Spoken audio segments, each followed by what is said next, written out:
Greetings to each and everyone. It's really a joy, it's a pleasure for me to be bringing this message of emancipation to you, whereby I'm pointing you to look no other place but to look inwardly to discover that your real identity is your divinity.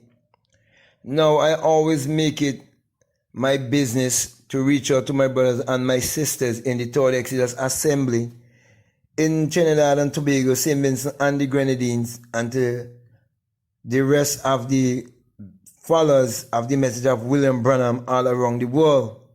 And the reason why I normally do this is because that was the last denominational body or the last church I would have been involved with believing in secular Christianity. But now I've come to the light by coming to true salvation, which is self-realization. The love in me wants me to share this message to all of humanity. Therefore, I'm reaching out to my brothers and my sisters. And let me say this, that the reason why you're not seeing me is because right now I'm doing some dental work. And so I've been doing my videos this way until my dental works are finished. Now, I want to speak to all my brothers and my sisters all around the world concerning taking personifications for persons. Now, the very first thing I want to let you know is that the basis of my teaching is that the Bible addresses the human mind and must be interpreted psychologically. That the Bible, it is not literal, neither is it secular history.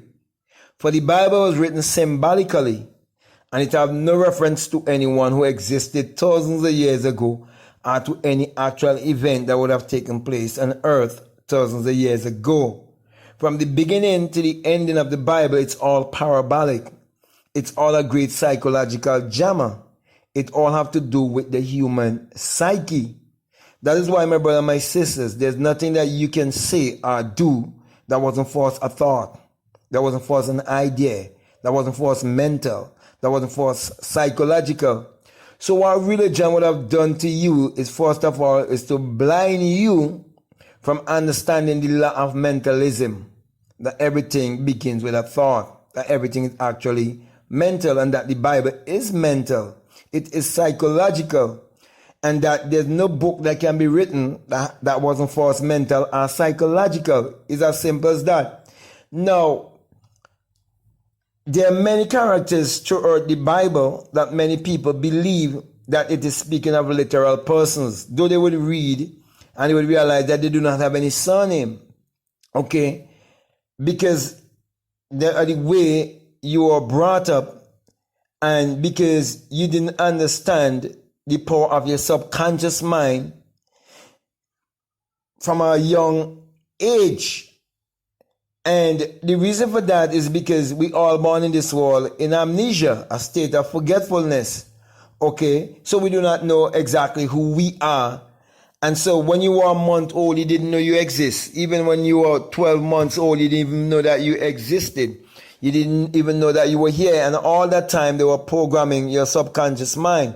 Your parents was programming your subconscious mind with their belief system also. Then you enter the school system and they also program your subconscious mind with certain belief. So by the time you come to, say, a teenager, your subconscious mind would have been infiltrated also with certain beliefs. Okay, and those beliefs, if you do not learn to think for yourself for one moment in your life, then you would remain programmed and trapped in this matrix and just go around in circles. And that's why I want to say to you, all of the characters that you read about in the Bible, they're not literal people. They're just personification. And all of these personification is referring right back to your imagination, which is God in man. That's the reason why you're told in St. John 1, the truth of the creation story. Because the whole entire creation story and entire Bible is your spiritual autobiography that you must understand psychologically. So in St. John 1 and 3, it tells you that all things were made by him, and without him was not anything made that was made. Now, when you understand it psychologically, you realize that that him is not speaking of a man who existed 2,000 years ago. That him is speaking of a power that was always here and would always be here. And that power is what creates everything. So when you think more deeply, you realize that everything was first imagined. So he's saying without imagination, there isn't anything made that was made. For imagination is God. God in man is your imagination, and there's no other God. There's no God outside of himself. There's no man in the sky looking down at you. And there's no man in the sky that is coming for you. It's all parabolic. It's all been hidden. Therefore, my brothers and my sisters, it takes one who would have had an awakened experience to tell you this truth.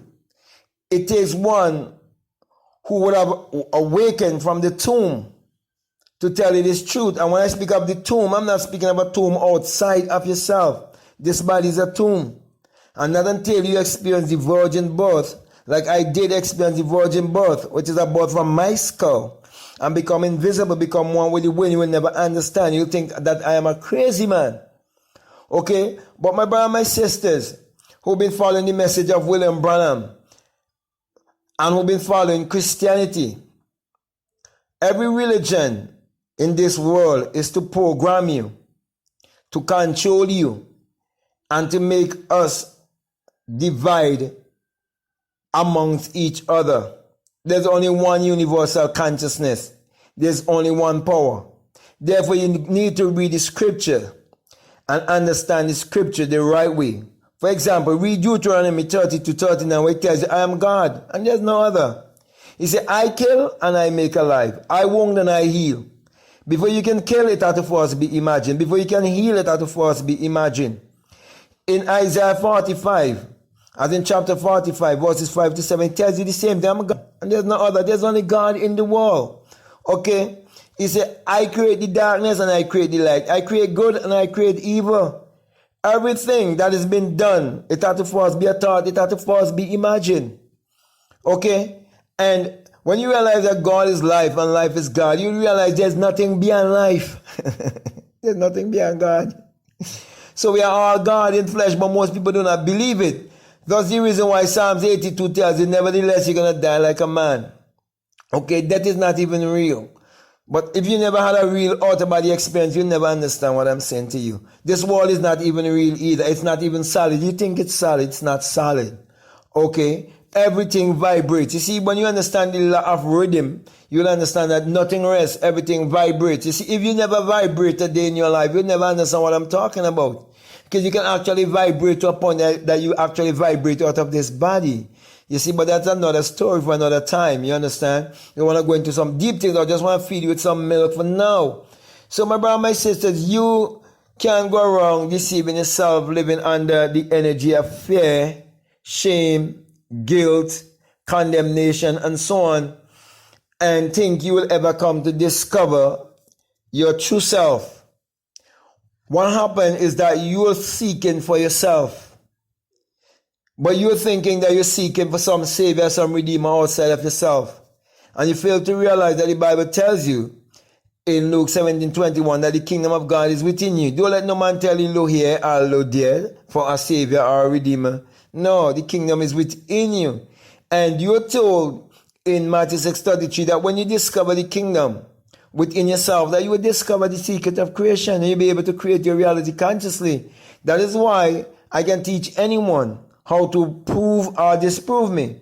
By me teaching you how to create something that you desire in this world consciously, and you can do it. You do not have to tell me that you do it.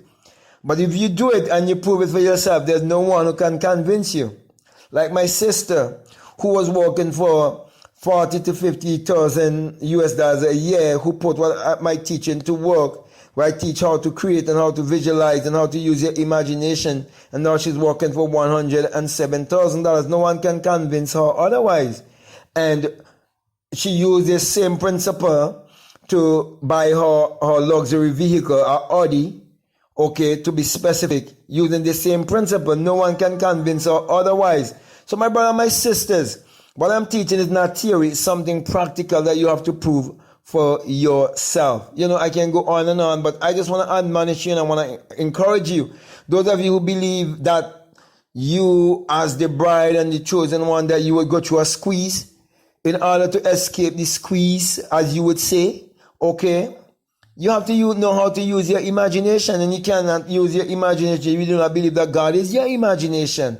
You cannot throw old wine and new wine together and get the same result. You cannot patch the old with the new. You have to deny everything that was taught you from a child. Come right up to adulthood. It was all a lie. And you have to understand everything in the reverse way. You have to understand that there's no God outside of yourself.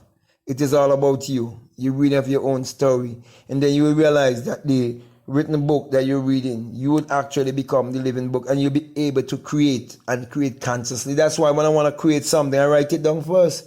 And when it's being created, afterwards, I can just go and take it off, and I can show anybody. I can prophesy my life. You can prophesy your life. We are all one. Believe you me, my brother and my sister. It's time to wake up. You can either be God asleep or God awake. I am no more than anyone. I've only precede you in the awakening. I'm not more than Brother Vin. I only precede Brother Vin in the awakening. You know, that's why I could unveil the whole William Branham message and all of that and show you that the real thing was basically hidden from people. Okay, but I will come to a close here. I want to thank you very much for listening to me. And I want to say to you, if you're listening to me for the very first time, and what I'm saying, it really resonates with you. It's making sense to you. Okay, maybe you're ready for this. Not everyone is ready for this kind of truth. I would like to say to you, if you haven't subscribed already, to subscribe, or to like, or to comment, or to share this video. But before I leave you, I want to let you know that I'm bringing this message to you because of love. For God is love. Love is God. And this love is unconditional love. So with that being said, I want to say peace. I'm out.